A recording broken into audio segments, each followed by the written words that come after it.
Bluey nije samo serija o psiću i njezinoj obitelji. To je serija koja je tiho gradila detaljnu vremensku liniju kroz 3 sezone, skačući između prošlosti, sadašnjosti i budućnosti. Ali većina ljudi nikada nije stala i pokušala sve to povezati.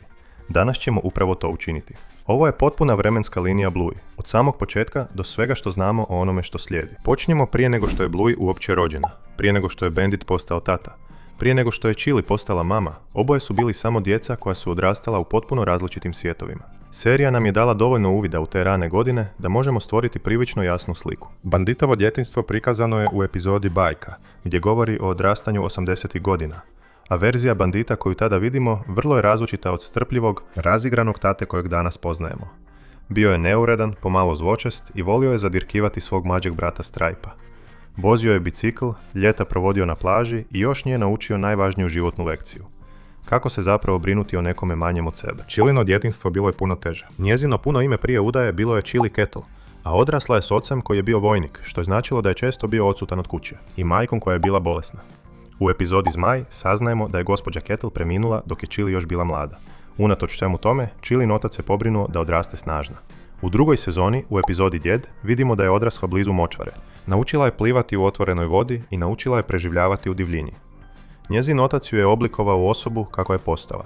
Otpornu, sposobnu i duboko punu ljubavi. Sada pričajmo o tome kako su se Bandit i Chili zapravo upoznali.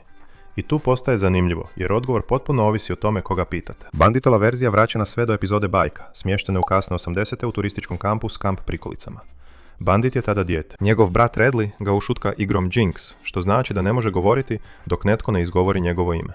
I dok je zaglavljen u tišini, upoznaje djevojčicu odjevenu u kostim She-Ra. Ona pogodi njegovo ime i prekine Jinx. Bandit, Sheila. I to je trenutak koji Bandit nikada nije zaboravio. Potpuno je uvjeren da je ta djevojčica bila Chili. Bandit tu uspomenu nosi sa sobom desetljećima. Ali pitajte Chili i ona će vam ispričati potpuno drugačiju priču. Prema njezinim riječima, upoznali su se kao odrasli na zabavi u Londonu, a njezino prvo sjećanje na Bandita nije baš romantično. Čačkao je nos. To je slika koja je ostala iz njihovog prvog susreta. Unatoč tome, odmah su si sjeli, počeli izlaziti i ostalo je povijest. Chili se sjeća autokampa, ni kostima She-Ra, ni ičega od toga. Što znači da je Bandit godinama razmišljao o djevojci koja je potpuno zaboravila da on postoji. Ali priča ne završava u Londonu. Nakon što su se spojili, Bandit i Chili još nisu bili spremni smiriti se. Zajedno su putovali s ruksacima po Europi i Indiji. Zapravo možete vidjeti uokvirenu fotografiju njihovih dana putovanja s ruksacima koja visi na zidu kuće Hillerovih u epizodi Putnici s ruksacima. To je mala pojedinost pored koje većina ljudi samo prođe. A onda dolazi detalj koji većina ljudi potpuno propusti. Također, otkriveno u seriji, Bandit i Chili su skoro imali dijete prije nego što se Bluey uopće rodila. Chili je bila trudna i izgubila je bebu. U predstavi koju izvode Bluey i Bingo, kada Bingo ima plavi balon na trbuhu, to predstavlja bebu koja se nikada nije rodila. Joe Broom je to sam potvrdio. To je jedan od najtiših, ali najtužnijih detalja u cijeloj seriji. Smješten unutar onoga što izgleda kao smiješna dječja predstava. A većina ljudi to gleda, a da nikada ne shvati što to zapravo znači. Bluey se rodila neko vrijeme nakon toga, a ni tada serija još nije započela. Rane godine života Bluey postoje samo u sjećanjima i trenucima iz prošlosti raspršenim kroz seriju. U epizodi Spavača soba vidimo Chili kako priprema prostor gdje su Bluey i Bingo prvi put spavali, uključujući i dječji krevetić koji su koristile kao bebe. A u epizodi Utrka beba saznajemo da je Bluey zapravo posljednja od svojih prijatelja naučila hodati. Već je poznavala Coco, Snickersa i Judu dok su bili bebe. Oni su joj bili prvi prijatelji prije nego što je uopće shvatila što je prijateljstvo. Prve korake napravila je u kuhinji, hodajući prema Chili jer je htjela zagrljaj, što je najtipičnija Bluey stvar koju možete zamisliti. 2 godine nakon Bluey dolazi Bingo. Nema puno detalja o Bingovim najranijim godinama. Ali jedno što znamo je da ju je Bandit nosio u nosiljci za bebe, dok se Chili fokusirala na Bluey. To vidimo u epizodi Tata beba. Od samog početka, Bingo je imao posebnu vezu sa svojim tatom, koja se provlači kroz cijelu seriju. Prije nego što je serija službeno počela, Bluey je zapravo pohađala drugu školu. U epizodi Bob Bilby spominje da je već prije odnijela kući maskotu razreda, što znači da je već bila učenica kod učiteljice Retriever prije nego što se pridružila razredu učiteljice Calypso. Taj detalj je lako propustiti, ali to znači da postoji cijelo poglavlje ranog školskog života Bluey koje serija nikada nije u potpunosti istražila. Glavna serija počinje epizodom Čarobni ksilofon. Tu prvi put zaista upoznajemo obitelj Hiller. Bluey, Bingo, Bandit koji radi od kuće kao arheolog i Chili koja radi na aerodromu. Prva sezona ima više od 50 epizoda i pokriva ogroman raspon emocionalnih tema. U epizodi Imitator, Bluey uči o tuzi nakon što ugine mala ptica. U epizodi Potok uči suočiti se sa strahom kako bi odrasla. A u epizodi Voćni šišmiš sanja onome što želi.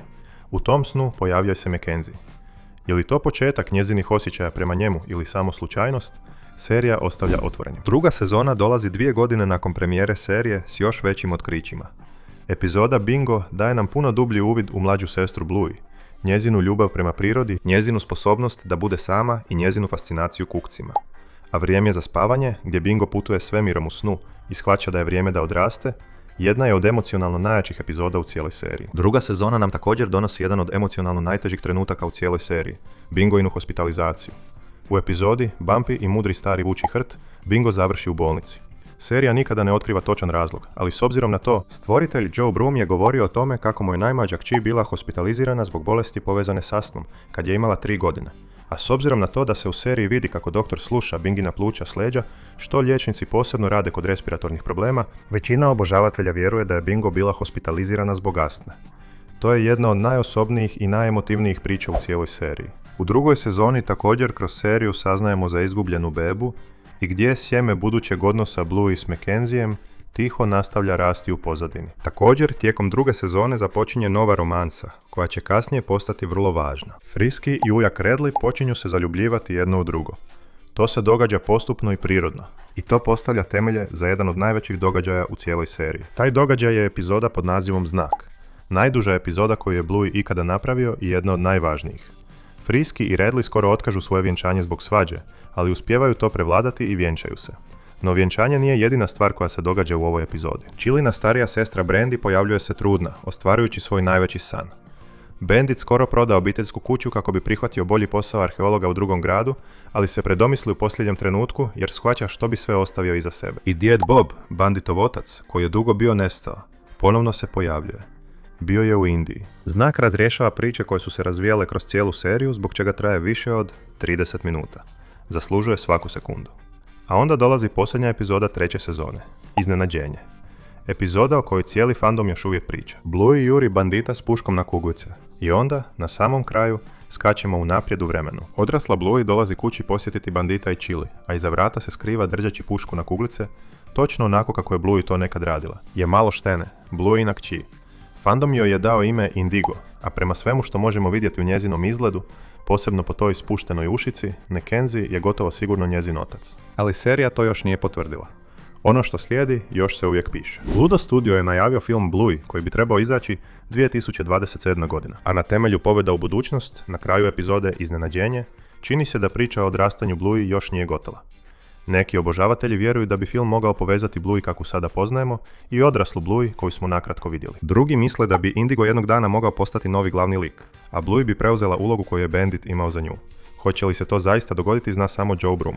Ali vremenska crta postoji. Proteže se od dječaka na plaži 1980-ih pa sve do malog šteneta koje se skriva iza vrata s bacačem loptica. I nekako sve je to povezano.